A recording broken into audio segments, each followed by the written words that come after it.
Olá, como vai, meu caro? Tudo bem, Grande você? Rico Manzano. Você vai bem, Muito Rico? obrigado por aceitar o nosso convite para a gente aqui Razoável. é uma É felicidade. muito bom falar com a turma da música, a tribo da música, que é imensa. E estamos precisando, né? Estamos num momento, acho que necessário para os Claro, claro. lados. Então, queria agradecer em nome da equipe toda do Música em Rede, que não sou só eu, Rodolfo, tem a Fernanda, produtora, o Jean, designer, a Josi, nossa redatora, um timão aí, a Clara faz o podcast. Bom, galera, queria agradecer mesmo a presença e tendo a oportunidade aí um pouco de compartilhar conhecimento e a gente aprender aqui, né? Começando o nosso papo aqui, Danilo, para o pessoal que não te conhece, deve ser pouca gente, na maioria veio aqui até por você, imagino. Conta para o pessoal, resumidamente, um pouco sobre você, quais são as suas atuações hoje em dia. Tá bom. Bom, eu sou diretor do SESC, no estado de São Paulo. O SESC é uma organização que já existe há mais de 70 anos. Para ser exato, há 74 anos, faremos esse ano, é de 46. Portanto, 2020, 74 anos. É uma entidade que está presente no país inteiro, em todos os estados, nas capitais todas, e muitas cidades, pelo interior afora, de forma que é uma entidade bastante presente no país inteiro. É uma entidade que não é propriamente cultural, não é uma entidade voltada exclusivamente para a cultura das artes, para a promoção das artes, do espetáculo, dos artistas. Ela faz isso também, porque o projeto dela, o projeto do SESC, é um projeto de bem-estar social. É um projeto que visa a qualidade de vida das pessoas, que visa a educação, no sentido mais amplo do termo educação, que visa melhorar a vida das pessoas através do conhecimento, através do acesso à cultura, da democratização das informações, em todos os sentidos. Isso vale para toda a nossa população, e especialmente para os trabalhadores que são das empresas que contribuem para manter o SESC. O SESC é mantido com a contribuição das empresas do comércio e de serviços em geral, e isso constitui, portanto, todo um potencial grande para realizar uma ação forte nesse campo do bem-estar. Então, bem-estar não é só cultura, é lazer, é esporte, é saúde, é educação regular, é alimentação, é tudo aquilo que envolve a vida do indivíduo. Eu, particularmente, já estou no SESC há mais de 50 anos. Eu entrei 50 no SESC, eu entrei caramba, no SESC em 1968 como orientador social, prestei um concurso, entrei no SESC. Nesse período, eu trabalhei em muitos lugares diferentes, fui para o interior, vim para a capital. Um período eu saí do SESC, fiquei no SENAC, que é uma entidade associada ao SESC, ligada ao SESC também, administrada pelo mesmo presidente, o nosso presidente da Federação do Comércio, doutor Abraham Scheiman. Então, ele presidia as duas entidades. Naquela época, não era o presidente Abraham Scheiman, era outro presidente anterior a ele. Então, nesse sentido, eu era, portanto, um funcionário do SESC, que fui cedido ao SENAC. Depois voltei para o SESC como diretor regional há 30 e quase 6 anos. Aliás, fiz 36 anos esse ano. Quando eu entrei foi em 1984, portanto, em janeiro de 84, eu assumi a direção do SESC e estou lá desde aquele período até esse período agora. Enfim, nós já estamos já no ano 2000, nesse ano que nós não vamos esquecer nunca mais nas nossas vidas. nunca mais, Não tem nunca como, nunca mais. Então, esse ano eu estou aqui como diretor à distância, com boa parte da nossa equipe toda à distância, trabalhando, portanto, em casa, mas prestando todas as informações, atuando bastante, conforme nós teremos oportunidade de esclarecer daqui para frente, viu? claro. Bom, também pessoalmente falando, imagino que muita gente que está acompanhando aqui a live também, o SESC com certeza foi um projeto que eu diria que deu certo, né? Dos projetos que a gente olha hoje Claro, e fala, claro. caramba, quanta promoção de cultura, quanto show. e principalmente quanto fomento a artistas que não tinham, que às vezes não estão no mainstream. Deu uma travadinha, Eu estou mas falhando um pouco assim. Eu acho que estou com problema voltei de agora. ouvir você. Está Voltei? voltando, é isso aí. Voltou.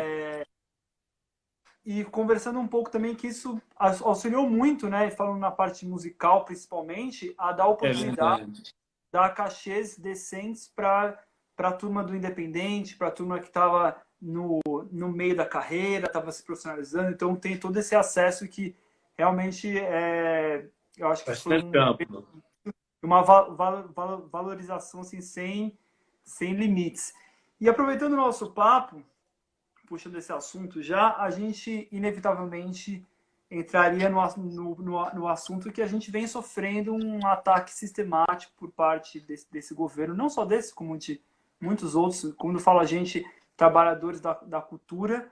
E é uma pergunta que talvez você poderia escrever um livro para respondê-la, mas como a gente tem aqui só uma horinha, e para a gente introduzir, né, um pouco no nosso assunto, queria que você, como gestor de cultura, comentasse quais ações alternativas que você acredita que sejam importantes para combater essas dificuldades impostas que a gente vive aqui no nosso país, né, de promoção de cultura e de valorização da cultura, principalmente. Olha, Rico, a cultura ela se realiza independente do governo ser contra ou a favor, né? Por quê? Porque a cultura é inerente à produção humana, à vida humana, ao ser humano. O ser humano produz cultura permanentemente. E a gente tem que distinguir aqui vários aspectos, mas existe um aspecto amplo da cultura que diz respeito a tudo que nós fazemos, tudo que nós inventamos, tudo que nós criamos, né? Desde a língua que nós usamos, a roupa que nós vestimos, a comida que nós comemos, tudo isso é cultura, tudo isso é esse processo criativo do ser humano de transformar a natureza, de interpretar, de estar presente no mundo. Bom, essa realidade é muito ampla, a cultura no sentido antropológico, no sentido amplo, né? Quando eu falo das artes, eu estou me referindo ao que há de mais sofisticado, mais elevado quando nós consideramos a cultura. As artes, de alguma forma, representam aquela capacidade do ser humano de se expressar através de vários mecanismos da língua, da fala, da palavra, do som, da imagem, através, portanto, dos mais diversos dispositivos que o ser humano foi desenvolvendo e criando sobre a Terra, para simplificar bastante. Essa cultura das artes, ela é inerente à criação humana também. Desde das pinturas rupestres, desde o som que nós ouvimos em todas as comunidades mais originárias, que até hoje nós temos oportunidade, isso é inerente, né? A música, o canto, a dança, a imagem projetada ou escrita numa pedra, tudo isso está presente na história do ser humano desde o início da humanidade. Então, é inerente, independe do governo, independe de vontade das pessoas, vai existir sempre, sempre. Agora, tem uma coisa, é importante que haja instituições, organizações, mecanismos, modos de incentivar, assim como tem um mecanismo e modos de incentivar a educação formal, o ensino, as escolas, tem que haver também mecanismos colocados à disposição da população inteira para que a cultura floresça, se desenvolve, fomente a cultura. Isso eu digo através da formação, do preparo, do desenvolvimento de pessoas, especialistas no assunto, gente que é capaz de transmitir para os outros. Isso vale para a música, isso vale para a dança, isso vale para todas as demais manifestações artísticas. Quando, então, o governo, de alguma forma, se coloca contra aquilo que os artistas estão produzindo, se coloca contra as ideias que os artistas fazem na interpretação da sociedade toda, nesse momento, aí há um problema grave. Por quê? Porque se retira recursos, se retira meios, não se incentiva, por exemplo, a memória, o patrimônio histórico, não se valoriza aquilo que já foi construído, que já foi feito, que é importante. Sem memória, um país não adianta, não avança, não cresce. Sem passado, sem valorizar o seu passado, você não consegue nem imaginar o seu futuro. Então, tudo isso faz parte de um bolo, de um grande conjunto de ações, né, necessárias. Então, aí tem a infraestrutura necessária, museus, centros culturais, escolas, mecanismos os mais variados. Você tem que manter isso funcionando e muito bem. E todo o patrimônio histórico vale muito para um país como o nosso. Então, isso é indispensável e você tem que fomentar, você tem que facilitar, não que dar dinheiro para o artista produzir. Não se trata disso. Trata-se de fomentar a criação por parte dos artistas e incentivar, junto ao empresariado, à sociedade, junto a todos os grupos, a facilitação do escoamento dessa produção, dessa capacidade dos artistas produzirem em todos os campos. Para isso, você tem mecanismos na área de comunicação, você tem aí as emissoras, você tem na televisão, no rádio, você tem todos os mecanismos para poder valorizar essa produção fantástica que no Brasil significa mostrar a riqueza de nossas origens. Nós somos um país com origens muito ricas, né? Nós temos as 3 bases raciais fantásticas, né? Que é a nossa raiz europeia, a nossa raiz negra e a nossa raiz indígena, tudo isso colocado à disposição de toda uma capacidade imensa de produzir, né? De criar, seja na literatura, seja na música, seja no teatro, seja na dança, seja onde for, e mesmo nas artes visuais, nós temos essa capacidade imensa. Então, tem que haver força, incentivo, coragem, que seja passada através de organismos que estão no poder, pessoas que estão administrando o país nesse momento. Para isso existia antes um ministério, não há ministério, a secretaria, que seja secretaria, mas que seja uma secretaria ativa, né? Claro que seria melhor que fosse o ministério. Por quê? Porque o ministério dá a importância. Então, enquanto não se der a importância a tudo isso como um fator relevante para o desenvolvimento, para a melhoria da vida das pessoas, para a valorização do sentimento de pertencimento, né? Que vai desde o mais popular até o mais sofisticado. Vale para todo mundo. Isso é indispensável, isso é a nossa vida, é o nosso sangue, digamos, espiritual. É alguma coisa que está dentro da gente que precisa ser valorizado. Então, é lamentável que não haja. Agora, nós, no nosso caso, somos uma instituição que verifica e faz um grande projeto voltado para o bem-estar. E nesse projeto do bem-estar, a questão cultural entra como um elemento chave para o processo educativo, para a valorização das pessoas. Não é apenas para trazer os artistas, porque a gente gosta dos artistas, não.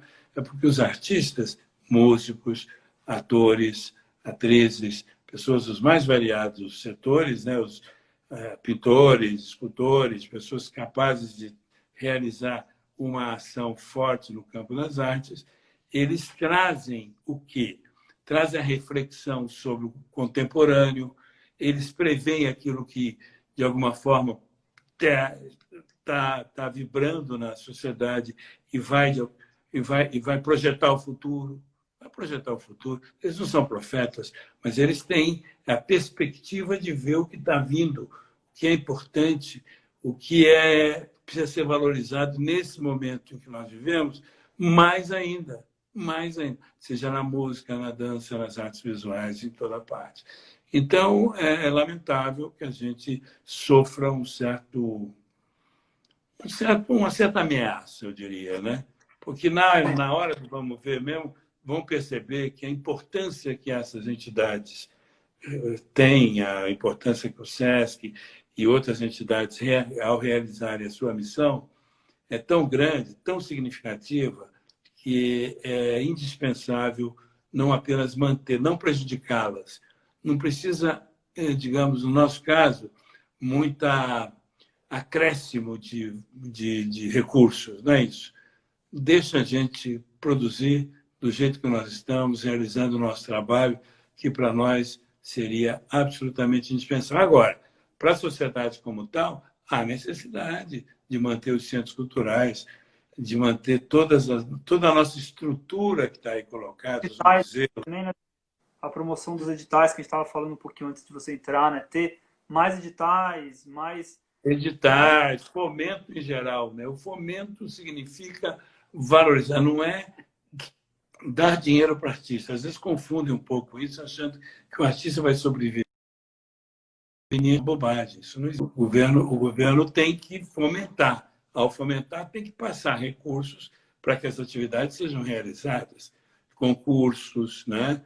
E manifestações as mais variadas. Tem aí a famosa Lei Rouanet, que é uma lei muito questionada de um lado, mas importantíssima de outro. Por quê? Porque ela precisa de aperfeiçoamento. Ela precisa. Mas, por outro lado, ela realiza uma ação pedagógica importante na medida que as empresas veem nela uma capacidade, uma possibilidade de poder colaborar com o Estado, com o governo, na realização de projetos culturais, de um lado, né, isso é importante, e da parte do governo ter sempre um complemento indispensável, mas o principal recurso que deve manter a atividade cultural básica, proveniente, portanto, do apoio do governo, é do próprio recurso que o governo deve colocar à disposição para poder fomentar e desenvolver e manter a infraestrutura toda de cultura que tem no país inteiro.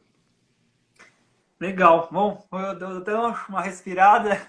Muito boa a fala, Danilo. E acho que realmente a gente está vivendo um momento tão ímpar na humanidade que as pessoas repensam, né? Repensam estrutura de sociedade, repensam carreira profissional, repensam tanta coisa. E a gente, no Brasil, a gente está peculiarmente num momento ainda mais complicado, talvez, que o mundo inteiro. Independente da pandemia, né? Independente da pandemia, com pandemia. Agora melhorou um pouco. Tá bem? Meu sinal tá bem aí, não? Quando me ligam, sai minha tela, eu não consigo não deixar me ligar para poder pegar a internet. Mas a gente segue aqui, eu já desliguei. Tá bom. Enfim, com pandemia, sem pandemia, já estávamos numa situação complexa e agora parece que tudo se agravou.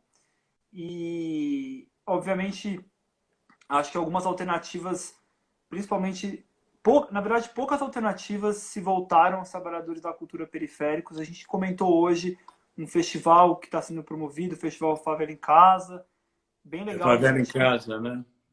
Isso. Então, Rico, isso é muito grave, né? Muito grave. Eu me preocupo muito com toda essa multidão, essa tribo imensa de pessoas vinculadas ao mundo da cultura, da música, do teatro e das outras manifestações todas. Nós temos criado alguns programas no virtual com bastante bom resultado. Nós já estamos no campo da música com mais de 50 apresentações virtuais ou lives, né, como é o nome que se conhece.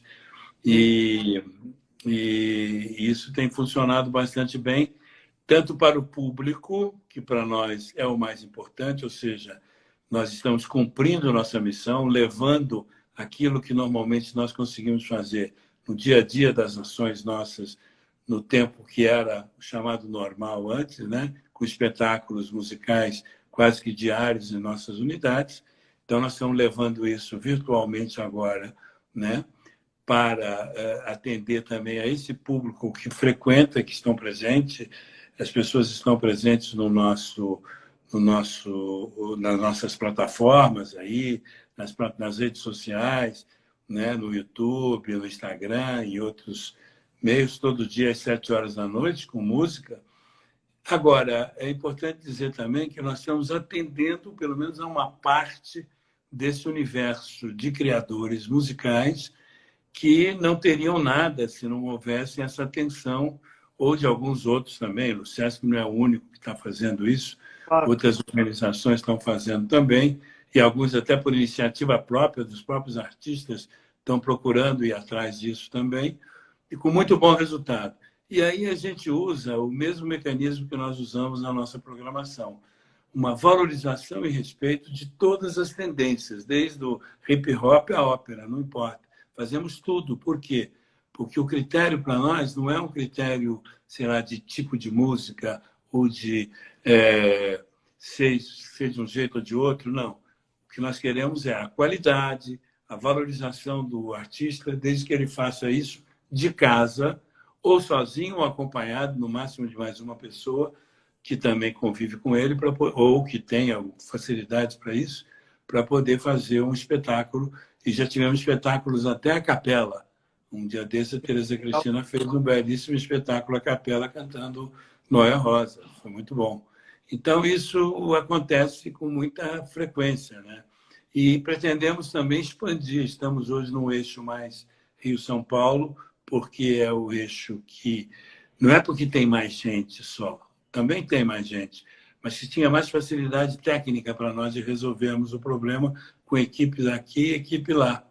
Agora nós queremos fazer isso mais expandido, vamos tentar levar para outras praças, para outras partes do Brasil, para que a gente tenha um quadro mais verdadeiro, ou seja, daquilo que se produz no país inteiro, ser mostrado também nessa apresentação virtual das 7 horas da noite. Entramos no teatro, entramos em outros debates, entramos na questão da atividade física, entramos no cinema, vamos entrar em outras modalidades no futuro ainda. Mas a música foi a primeira, já tem mais de 50 feitos.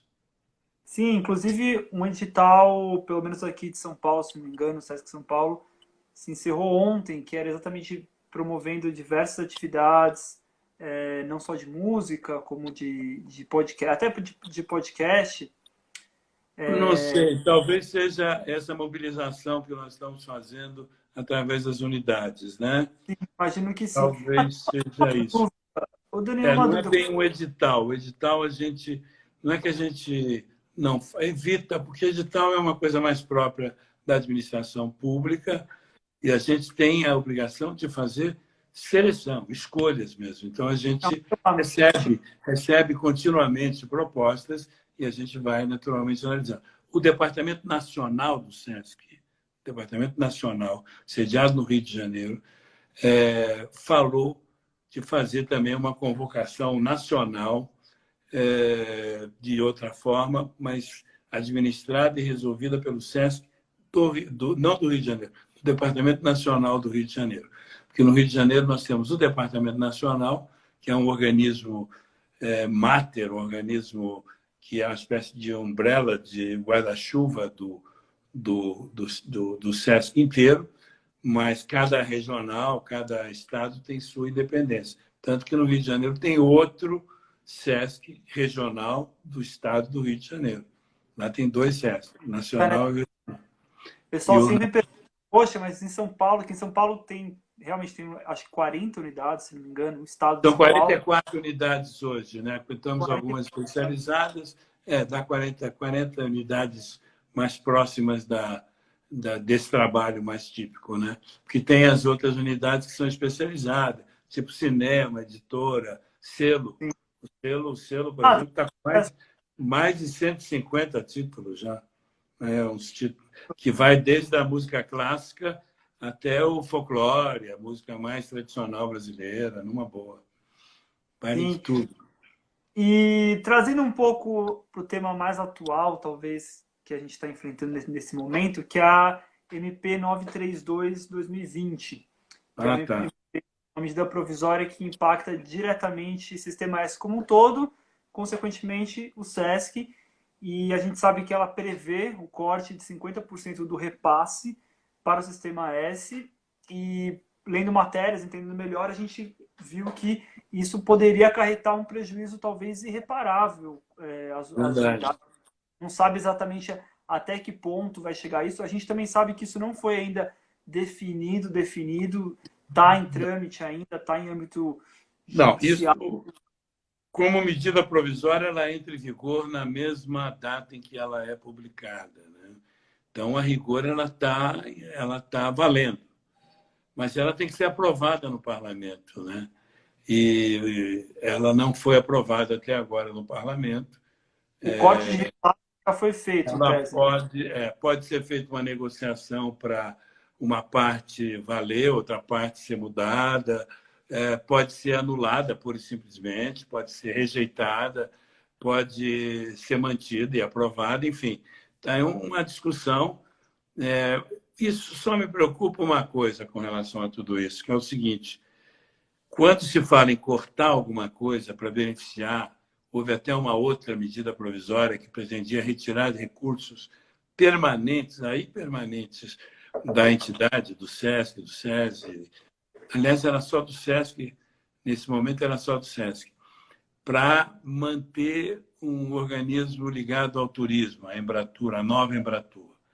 E isso foi rejeitado pelo parlamento. Por quê? Porque era permanente. Agora, sempre se pensa nisso, né?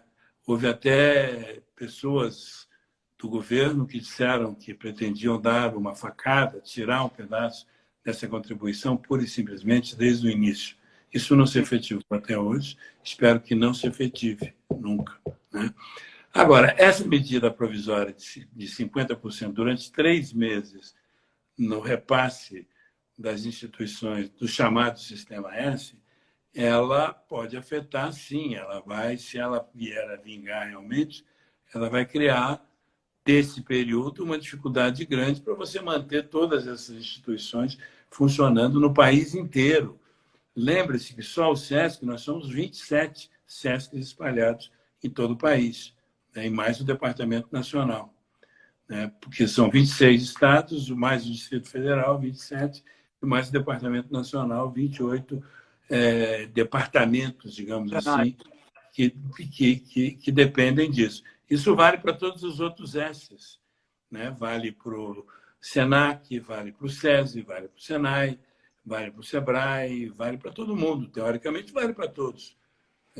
Eu não sei com relação ao SEBRAE, me parece que eles tinham excluído.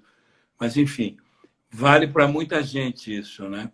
Isso significa um baque, não é? Se você tira 50% durante 3 meses de recursos de uma instituição, significa que você tem que reduzir coisas, você tem que diminuir programas, você tem que, muitas vezes, ter que dispensar pessoas, o que não é nada recomendável numa situação como essa que nós vivemos. Você tem que repensar todo o seu planejamento, né? Isso é grave, sobretudo porque revela uma certa desimportância daquilo que é feito por essas instituições, como se isso não fosse relevante. Eu digo que não é relevante, é essencial. A essa altura, se eles querem, de fato, que as pessoas se convençam da necessidade de superar esse problema, do combate ao vírus, de ter uma consciência mais clara desse papel do ser humano nesse momento, de evitar contágio de fato, tudo que diz respeito ao conhecimento, à informação e à capacidade do ser humano de manter a sua saúde física e mental, ficando em casa isolado, é indispensável. É indispensável. Então, é uma incoerência imensa, né? Querer reduzir, tirar recursos das entidades nesse momento. Isso sempre me preocupa muito, porque revela um desconhecimento efetivo daquilo que é essencial para a instituição, mas essencial para o país inteiro. Eu vou mais longe, porque isso diz respeito também à educação, ao mundo da cultura. E o mundo da cultura e o mundo da educação são praticamente duas facetas de uma mesma realidade. Isso é indispensável a gente entender. Tanto que o Ministério da Educação, hoje, ele é conhecido como o Ministério da Educação apenas, mas é conhecido na sigla como MEC. O que é esse Czinho? MEC. É o antigo Ministério da Educação e Cultura, porque era o bolo completo. Porque o Ministério, a Educação e Cultura sempre tiveram muito associado. Eu não digo que eles precisam estar no mesmo ministério, não é isso. O que eu quero dizer é que eles têm que trabalhar muito integrados, muito juntos, muito associados, porque não existe educação sem cultura, e claro que não existe cultura sem educação. Então, isso aí é um processo absolutamente sinérgico, permanente, um está passando para o outro. E se nós entendermos a cultura no sentido amplo do termo, aquilo que diz respeito à criação humana como tal, a educação regular, a educação escolar, aquilo que se aprende dos bancos das escolas, do jardim, do pré até o pós-tudo, até o pós-doutorado, tudo isso é parte de um processo cultural. Então, isso faz parte de um entendimento mais profundo do que é, de fato, a cultura. E o dia que a cultura for colocada como relevante para valer, para tudo, os planos econômicos, os planos sociais, o planejamento desse país, para a visão de país que nós temos no futuro, a coisa mais importante que nós temos, o nosso, para usar uma linguagem mercadológica, bem prática, o nosso produto mais importante no exterior é a nossa cultura. É o mais valorizado. É o mais valorizado, é aquilo que nós temos de melhor. E, no entanto, custam a enxergar, têm uma dificuldade e não entendem nem a chamada cadeia produtiva da cultura, né? Onde existe milhões de pessoas no país inteiro, milhões de pessoas no país inteiro dedicados a isso. Né? E que gira uma roda econômica intensa. Fantástica, né? De muito dinheiro, com muito dinheiro efetivamente. Né? Então, nem esse lado tão prático, objetivo, é enxergado. Eu não digo que é por todos, há quem enxergue, mas não consegue convencer os demais para pensarem para valer da importância efetiva. Pelo contrário, vê o mundo da cultura como um mundo inimigo, a ser derrotado. Uma ameaça que vai contra tudo que está aí. Vai contra, porque tem que ir contra. Né? Na medida em que existe qualquer imposição de opressão, de desrespeito, de desvalorização do ser humano, a primeira que se levanta, o mundo da cultura, é o primeiro que vai dizer, meu amigo, não é por aí, está enganado. Então, de fato, a cultura tem esse papel de vigilância diante das questões que dizem respeito, por exemplo, a questão do racismo, que hoje está colocado na mesa, de maneira bastante acentuada, não é? Não só nos Estados Unidos, onde houve esse assassinato por parte da polícia de um negro na cidade de Minnesota, mas no nosso país, onde também se mata com muita frequência, especialmente jovens negros. Então, isso é uma questão gravíssima. É uma questão que a música, inclusive, denuncia, fala e diz, e não gostam disso? Claro que tem que falar. O artista tem uma sensibilidade normalmente mais aguçada, mais completa, mais perfeita, mais ativa, e ela, de alguma forma, reage de maneira mais imediata. Depois é que vem os outros intelectuais, os pensadores, os que refletem com um pouco mais de profundidade a questão, a academia, até mesmo, muitas vezes, a própria imprensa e o jornalismo. Né? Isso vem tudo meio em seguida, mas o artista é aquele que saca e vê com mais naturalidade, mais imediatamente, as grandes questões. Na música, então, nem se fala. No teatro, nem se fala. São duas das ações, uma das manifestações artísticas mais contundentes, né?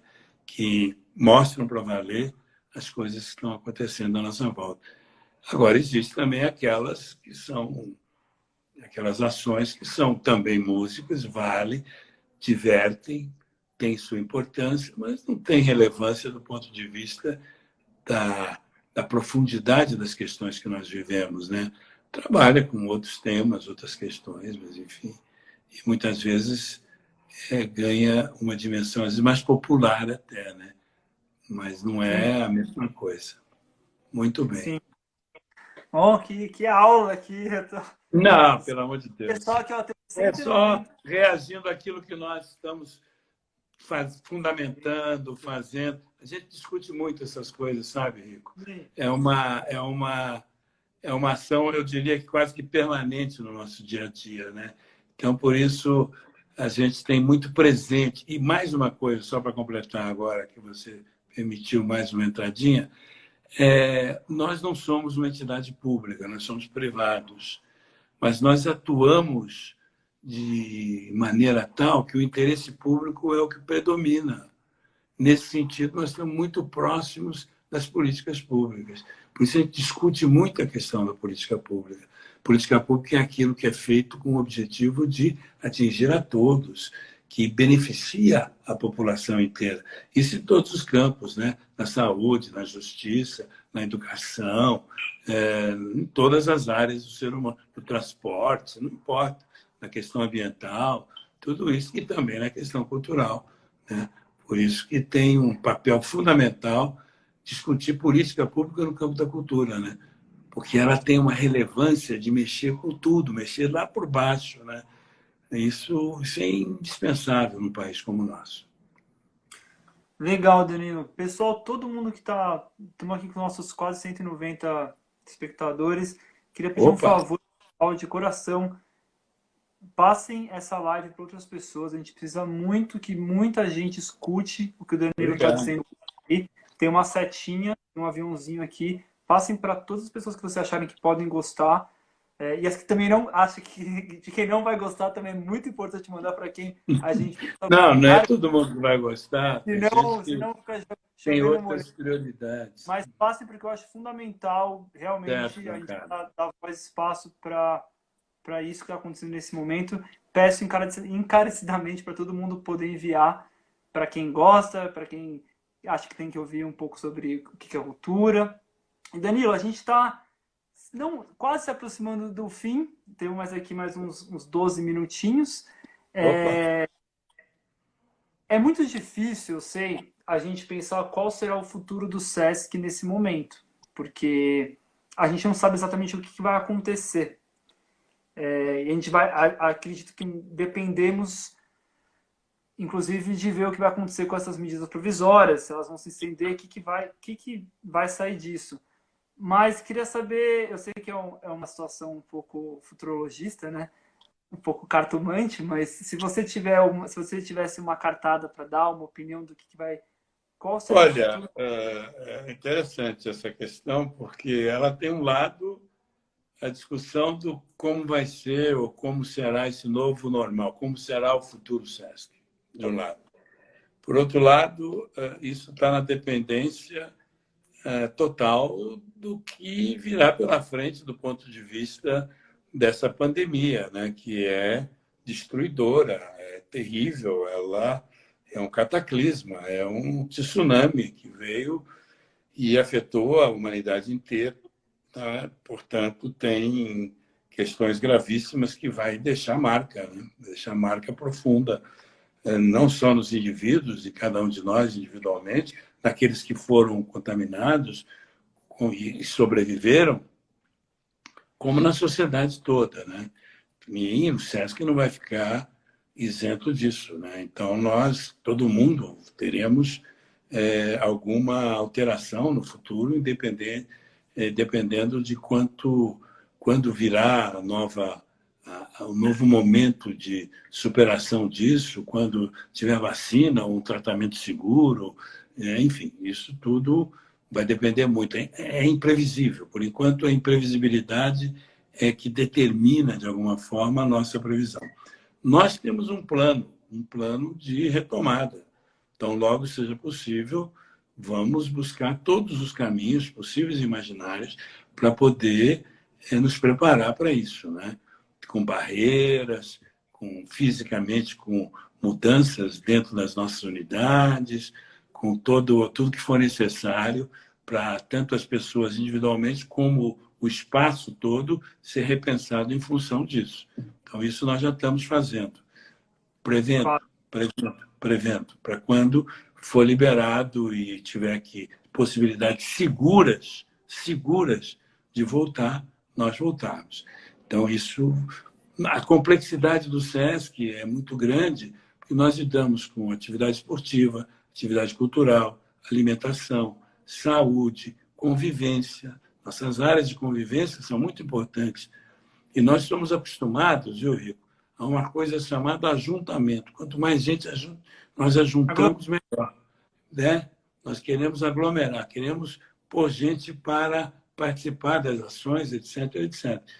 E temos até área de convivência, onde você reúne todas essas tribos, gente que vai para atividade esportiva, atividade cultural, velho, criança, tudo misturado. Então, isso é muito frequente nas nossas unidades. Então, nós vamos ter que repensar tudo isso em função dessa nova realidade. Estamos trabalhando vivamente nisso. Né? Temos alguma previsão? Depende um pouco das autoridades poderem liberar. Nós não vamos afrontar as autoridades abrindo unidade se não está autorizado. Então, isso nem pensar. E quando for autorizado, nós vamos também pensar primeiro o que vem primeiro, o que vem depois, e aos poucos funcionar da maneira mais adequada. Agora, para a humanidade, para a sociedade inteira, para tudo que virá pela frente, tem muitas lições, né? Apesar desse sofrimento terrível de perder pessoas próximas, pessoas que a gente conhece, alguns nomes famosos, escritores e não famosos, pessoas da área musical, né? Perdemos Aldir Blanc, perdemos outras pessoas importantíssimas nesse momento. É muito grave o momento nesse sentido, mas eu acho que existe alguma sugestão, algum ensinamento que está sendo proposto. E esse ensinamento, além dessa imprevisibilidade que nós temos que imaginar que existe uma coisa chamada a indispensável e obrigatória solidariedade. A solidariedade sempre foi necessária para o ser humano. Está aí, né? Sempre foi. Está na bandeira da França, no seu lema da Revolução Francesa, né? Fraternité, que ela quer dizer solidariedade. Você levar em conta, né? A igualdade, liberdade e fraternidade. Mas a fraternité que junta tudo, que dá a liga, né? Porque a igualdade, você diz assim, ó, são todos iguais. Liberdade, bom, liberdade parece que tem uma contradição entre um conceito e outro. Se eu tenho liberdade, eu vou buscar o meu caminho, e a liberdade e a igualdade me coloca nessa condição de ser absolutamente igual a todos. Né? E eu vou buscar o meu caminho, sou igual a todos, como é que é isso? Bom, a fraternidade, a solidariedade, aquilo que liga realmente esse elemento. Mas isso é uma história antiga, uma história que vem com a civilização, com a humanidade inteira. Agora, não é que a gente deve considerar a solidariedade como uma hipótese.